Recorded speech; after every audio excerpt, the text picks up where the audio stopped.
कि सारे तीर्थ धाम आपके चरणों में,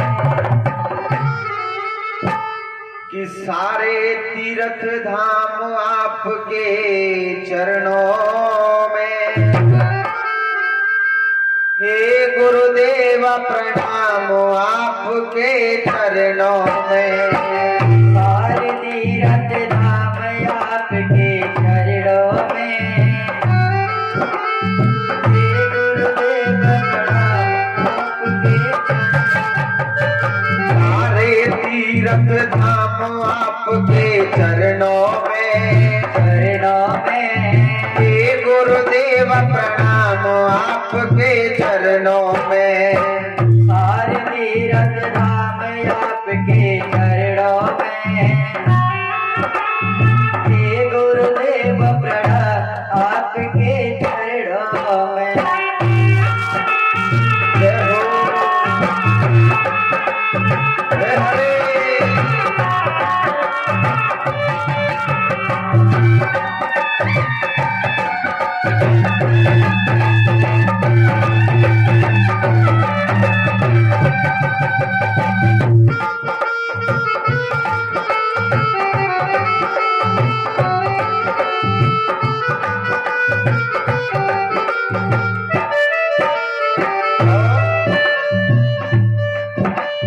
हृदय में मां गौरी लक्ष्मी कंठ शारदा माता है, हम कंठ शारदा माता है, कंठ शारदा माता है।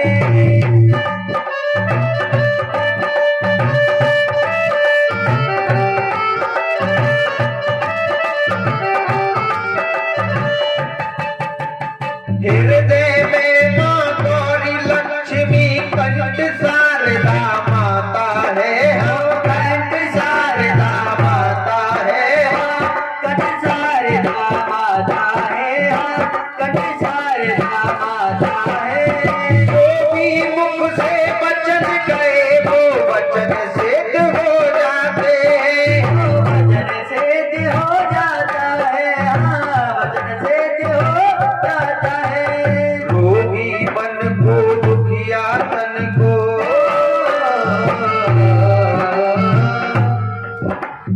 रोगी मन को दुखिया तन को मिलता है आराम आपके चरणों में, चरणों में। हे गुरुदेव प्रणाम आपके चरणों में। सारे तीर्थ धाम आपके चरणों में, चरणों में। हे गुरुदेव प्रणाम आपके चरणों में। जय हो, राधे।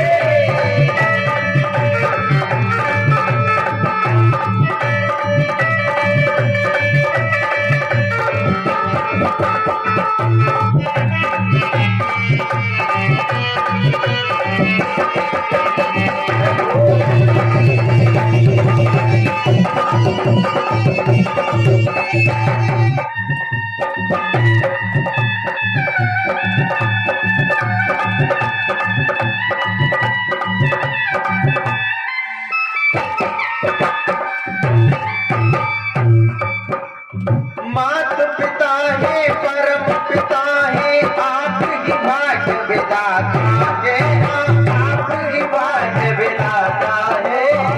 अपने भाग्य विधाता हो, अपने भाग्य विधाता हो।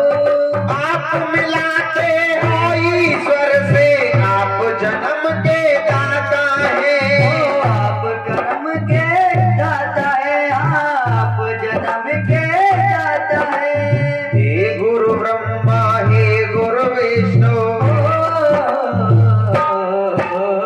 हे गुरु ब्रह्मा हे गुरु विष्णु, हे शंकर भगवान आपके चरणों में, हे गुरुदेव प्रणाम आपके चरणों में। सारे तीर्थ धाम आपके चरणों में, चरणों में। हे गुरुदेव प्रणाम आपके चरणों में।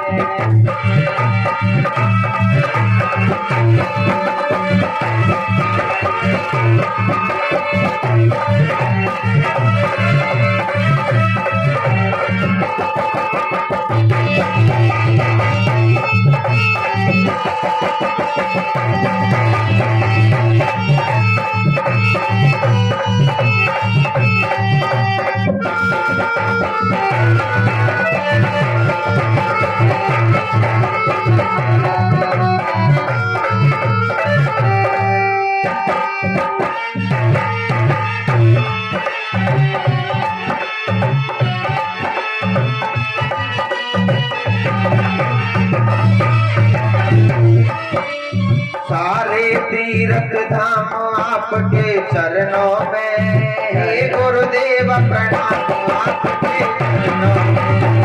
सारे तीर्थ धाम आपके चरणों में,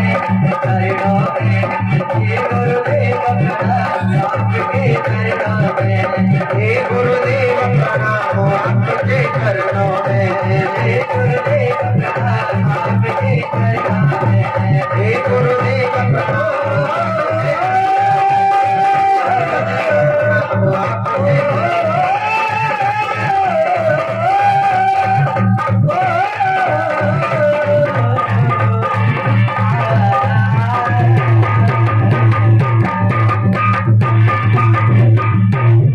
बोली सदगुरुदेव भगवान की जय हो। आइए अकारड़ बरड़ा बरड़ा लाई वक्त वांछा कल्प तरु अनंत कोटि ब्रह्मांड नायक मर्यादा पुरुषोत्तम भगवान श्री राघवेंद्र सरकार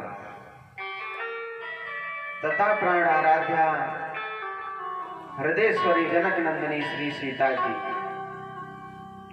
कथा में उपस्थित सभी श्रद्धालुजन माताएं बहनाएं एवं संत सदगुरुदेव भगवान दूर दूर से आए हुए श्रोतागण सभी के चरणों में व्यास मंच की ओर से सत सत नमन, राधे राधे, राम राम। आइए आज कथा का चतुर्थ दिवस है। परिचित महाराज कौन सा दिन है? चौथा। आज आइए देखिए कथा का चौथा दिन है। तो पूर्व प्रसंग में आप सभी ने श्रवण किया, कल की कथा में आप सभी ने सुना कि श्री सुखदेव जी 12 वर्ष बाद अपनी मैया के गर्भ से बाहर आए, 2 साल अपनी माया से बढ़ाए और फिर वन की तरफ चले गए। पिताजी बुला रहे हैं लेकिन वापस नहीं आए,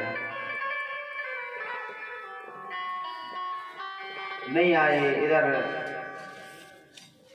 जंगल में पहुंचे श्री सुखदेव जी महाराज। वहां पर अनेकों संत बैठे हुए हैं और कल आपने सुनी परीक्षित महाराज के जन्म की कथा। परीक्षित महाराज के जन्म की कथा सुनी तो देखिए कल थोड़ा समय कम होने के कारण संक्षेप से ली थी कथा, तो आज विस्तार से महाराज परीक्षित के गए। तो देखिए जब भगवान कन्हैया और इस धराधाम को छोड़ करके चले गए, पांडवों को पता चला कि हमारे गोविंद हमें छोड़कर चले गए हैं, तो अब तो महाराज पांडव दुखी होने लगे।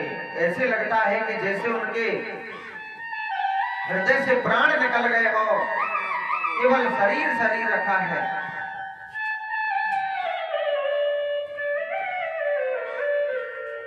तो महाराज युधिष्ठिर एवं 5 पांडव द्रौपदी सहित भगवान के धाम को जाने लगे हैं और उन्होंने अपने पुत्र परीक्षित को राजा बनाया। 8 वर्ष की आयु में महाराज परीक्षित को राजा बना दिया गया। तो राजा बना दिया गया महाराज परीक्षित को। तो महाराज परीक्षित ने कम उम्र में विवाह किया और राज्य को संभाला अच्छी तरह। उन्होंने 4 पुत्रों को जन्म दिया। 4 पुत्रों को जन्म दिया महाराज। अब धीरे धीरे समय बीतता गया। उन 4 पुत्रों के नाम हुए, सबसे बड़े बेटे का नाम है जगमेर, दूसरे का श्रुतसेन, तीसरा है महाराज उग्रसेन, चौथे बालक का नाम है भीमसेन।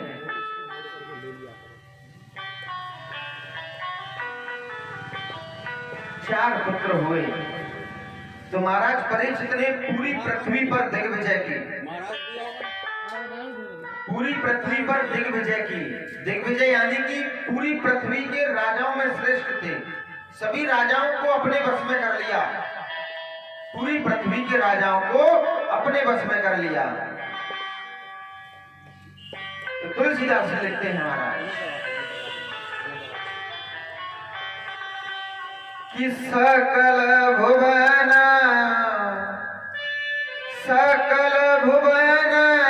अपने बस कीने।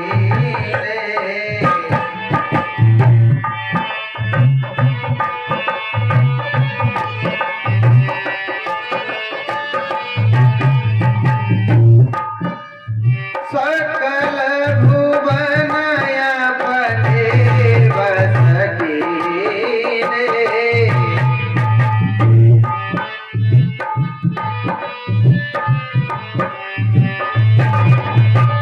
अपने बस कीने। ले ले दंड छोड़े द्रौपदी ने।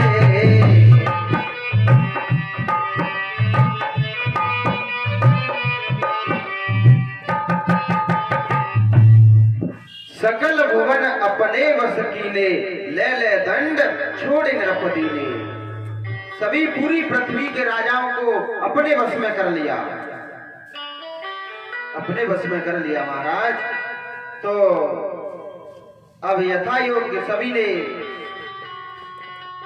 महाराज परीक्षित ने सभी पैसे यथा योग्य कर लिया और सभी को मुक्त कर दिया, सभी राजाओं को। तो एक दिन महाराज परीक्षित अपने राज्य में, महाराज परीक्षित अपने राज्य में भ्रमण करने के लिए जाते हैं। तो क्या होता है कि महाराज परीक्षित एक दिन जा रहे हैं। तो श्लोक के माध्यम से बताया है, निज ग्रहो जसा वीरः कली दिग्विजय क्वचिदः। नृपलिंगम धरम शूद्रम धनंतं गोमिथुनं पदः। धनंतं गोमिथुनं पदः। तो महाराज परीक्षित अपने राज्य में भ्रमण करने के लिए जाते हैं। उसी समय क्या देखते हैं कि एक बैल एक पैर पर खड़ा हुआ है। एक बैल महाराज एक पैर पर खड़ा हुआ है और एक राजा आकर के, एक शूद्र राजा आकर के उसे जोर जोर से मारने लगता है।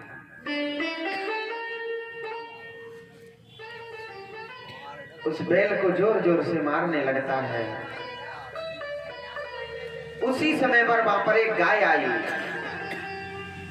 अब गाय यह सब देख करके रोने लगती है।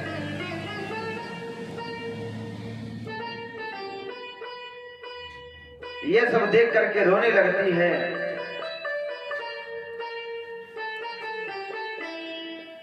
तो जब महाराज परीक्षित ने देखा कि मेरे राज्य में और यह कौन शूद्र राजा है जो कि गाय को इस प्रकार से मार रहा है, तब देखिए आपको बता दें कि जो बैल एक पैर पर खड़ा हुआ है वह कोई और नहीं बल्कि धर्मदेव है, साक्षात धर्मदेव है, धर्म का पालन करने वाले धर्म देवता हैं। अब उनका एक पैर कैसे बचा महाराज? तब कहते हैं कि उनका सतयुग में 4 पैर थे, सतयुग में 4 पैर थे। एक पैर था सत्य के नाम का, और दूसरा पैर था सोच, और तीसरा पैर दया, और चौथा पैर दान। इस प्रकार से 4 पैर थे उनके। तो सतयुग गया, सतयुग बीता, तो सत्य नाम का पैर टूट जाता है, सत्य नाम का पैर टूट गया। सतयुग निकला, सभी ने सत्य बोलना छोड़ दिया, तो सत्य नाम का पैर टूट जाता है। अब सतयुग के बाद आया त्रेता। अब त्रेता में लोगों ने अच्छा सोचना छोड़ दिया, बुरा सोचने लगे।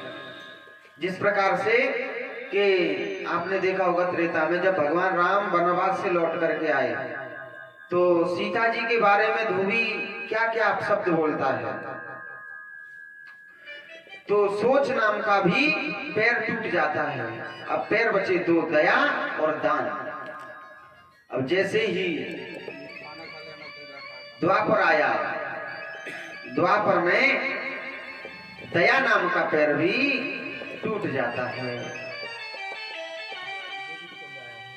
क्योंकि जब महाराज कंस को अपनी सगी बहन पर दया नहीं आई तो और कोई किस पर दया कर सकता है महाराज। तो द्वापर निकला, दया नाम का पैर भी टूट जाता है। अब कलयुग आया, अब केवल एक पैर बचा है, दया। दान, दान नाम का एक पैर बचा है। अब कलयुग में सभी लोग दान तो कर देते हैं, कैसे भी करके, मन से या गैर मन से, इच्छा से या बिना इच्छा के दान तो कर देते हैं, लेकिन उनके पास समय नहीं है, उनके पास समय नहीं है। कथा में, तीर्थों पर, ऐसे सत्संग में जाने का समय नहीं है। अब जब महाराज ऐसी जगहों पर आने के लिए समय नहीं है तो हमारे जीवन में समय कब आएगा? अगर किसी भी व्यक्ति से कहोगे भैया कथा में चलना है, महाराज समय नहीं है हमारे पास, तो समय नहीं है। अगर हम यहाँ से चले गए कथा में तो भैया हमारी दुकान बंद हो जाएगी, दुकान कौन चलाएगा? अच्छा भैया, जब कथा में जाने से तुम्हारी दुकान बंद हो रही है, इसे कोई नहीं चलाएगा, तो जब यह दुनिया छोड़ के चले जाओगे तब यह दुकानें कौन चलावेगा तुम्हारी है। तो इस प्रकार से कलयुग में लोग दान तो कर देते हैं लेकिन सहयोग नहीं करते हैं। तो इस प्रकार से दया, दान नाम का एक पैर है और गाय खड़ी खड़ी रो रही है। उसी समय शूद्र राजा आया और जोर जोर से मारने लगता है गाय को।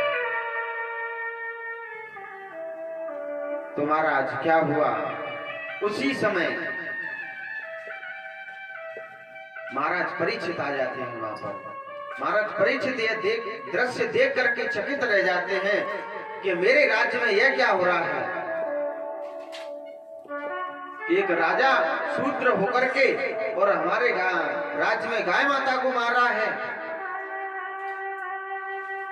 अब तो महाराज परीक्षित उसे मारने के लिए भागने लगते हैं, भागने लगते हैं महाराज परीक्षित उसे पकड़ने के लिए। तो महाराज परीक्षित को देखकर वह राजा भी भागने लगता है। तब महाराज परीक्षित उसे पकड़ लेते हैं और जैसे ही मारने लगते हैं तो महाराज परीक्षित के चरणों में गिर जाता है और क्षमा मांगने लगता है कि महाराज आप मुझे छोड़ दीजिए, आप मुझे छोड़ दीजिए। देखिए मैं कोई गलत नहीं कर रहा, 3 युग निकल चुके हैं अगर, और ये आगे कलयुग आने वाला है। और मैं ही कलयुग हूँ, मेरा राज्य आने वाला है। कलयुग में कोई व्यक्ति झूठ सच नहीं बोलेगा, कोई किसी पर दया नहीं करेगा, सत्य बोलेगा नहीं, कोई किसी का भला नहीं चाहेगा। एक दूसरे को देख करके एक दूसरे से जलने लगेंगे लोग। यही तो कलयुग है महाराज। कथा भागवत कोई सुनेगा नहीं, अच्छी बात कोई करेगा नहीं, यही तो कलयुग है। तो महाराज परीक्षित बोले, जब कलयुग में ऐसा होगा आगे चल करके, तो क्यों ना मैं कलयुग को ही खत्म कर दूं, तो कलयुग आएगा ही नहीं। कलयुग बोला, महाराज आपको पता है कि कोई व्यक्ति कितना भी बुरा हो मान लीजिए, लेकिन उसमें एक अच्छाई जरूर होगी। कितना भी बुरा व्यक्ति हो, लेकिन उसमें एक अच्छाई जरूर होगी। और कोई इंसान कितना भी बुरा, एक अच्छाई जरूर होगी। और कोई व्यक्ति कितना भी अच्छा हो, कितना भी ज्ञानी हो, विद्वान हो, अच्छा हो, लेकिन उसमें एक बुराई अवश्य निकलेगी। उदाहरण स्वरूप अयोध्या में सभी संत बसते हैं, अयोध्या में सभी संत रहते हैं, सभी राम जी से प्रेम करते हैं।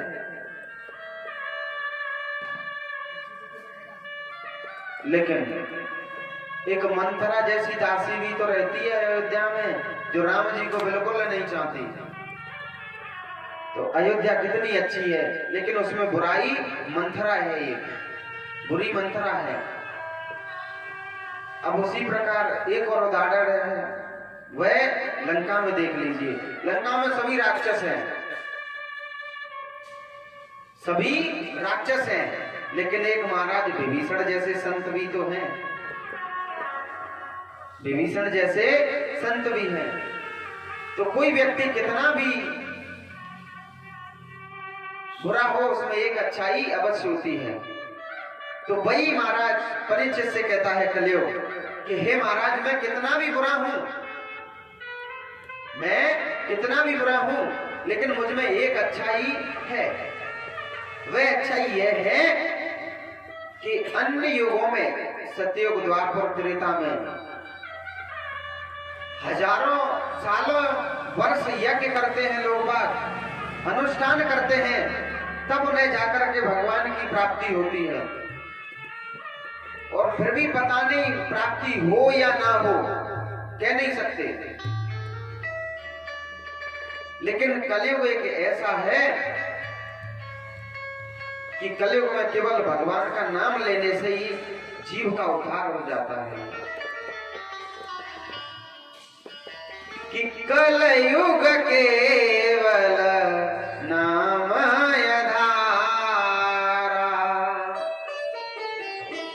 कलयुग केवल नाम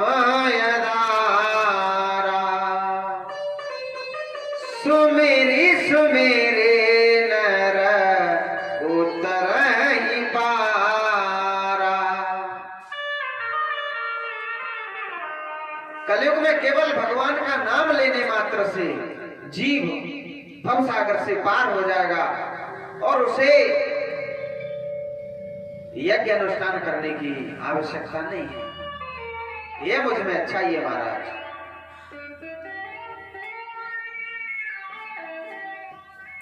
तब राजा परीक्षित कहते हैं कि तो आप एक काम करिए कि मेरे राज्य को छोड़ करके चले जाइए। कलयुग बोला, महाराज हर जगह तो आपका राज्य, मैं कहां छोड़ करके चला जाऊंगा, आप ही कोई स्थान बता दीजिए जहां मैं रह सकूं।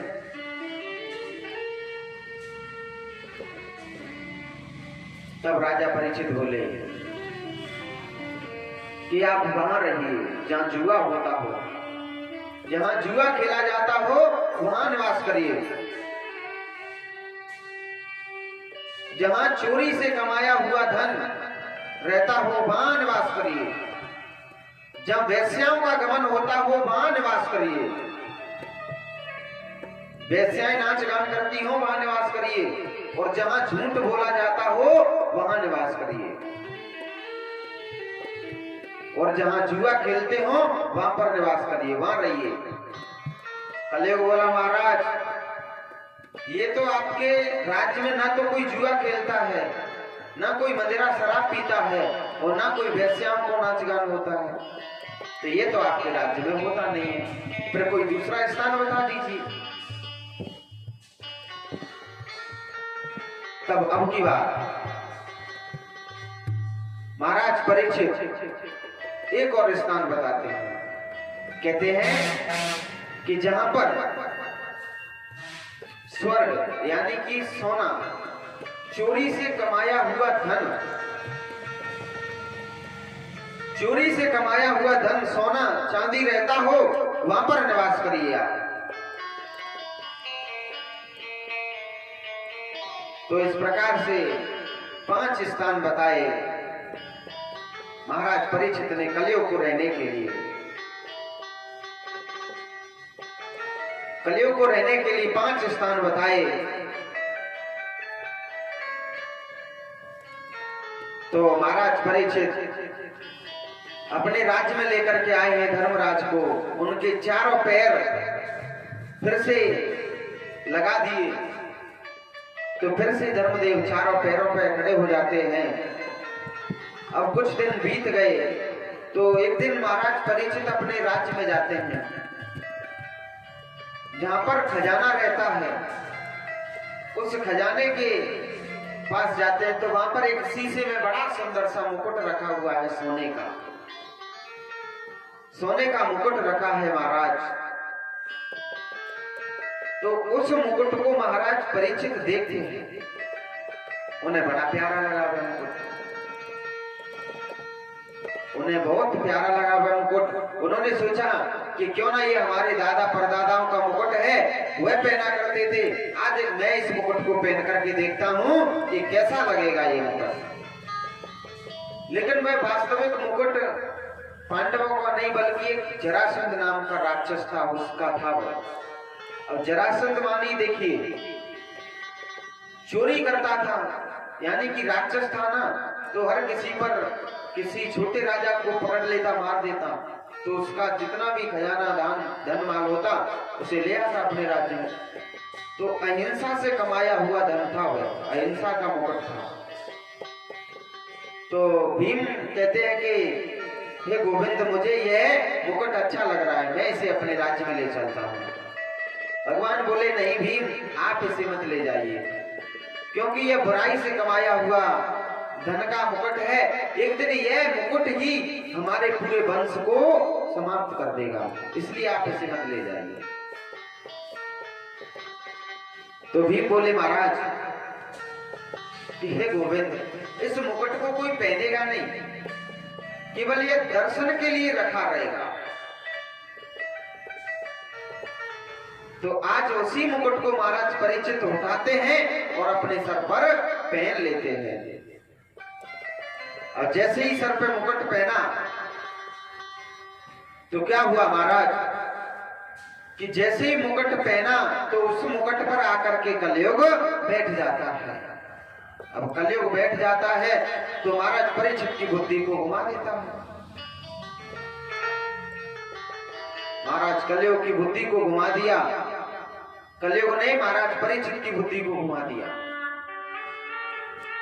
अब जो महाराज परीक्षित कभी अपने राज्य में किसी को दुखी नहीं देख सकते थे, किसी को दुखी नहीं देख सकते थे, आज वही राजा परीक्षित शिकार खेलने के लिए जाते हैं, जंगल में शिकार खेलने के लिए जाते हैं। तो अचानक शिकार खेलते खेलते महाराज परीक्षित को शाम हो जाती है और प्यास लगने लगती है। प्यास से उनका गला सूखने लगता है, प्यास से गला सूखने लगता है। तो महाराज परीक्षित इधर उधर जल की खोज में इधर उधर घूमने लगते हैं, लेकिन कहीं उन्हें जल दिखाई नहीं दिया।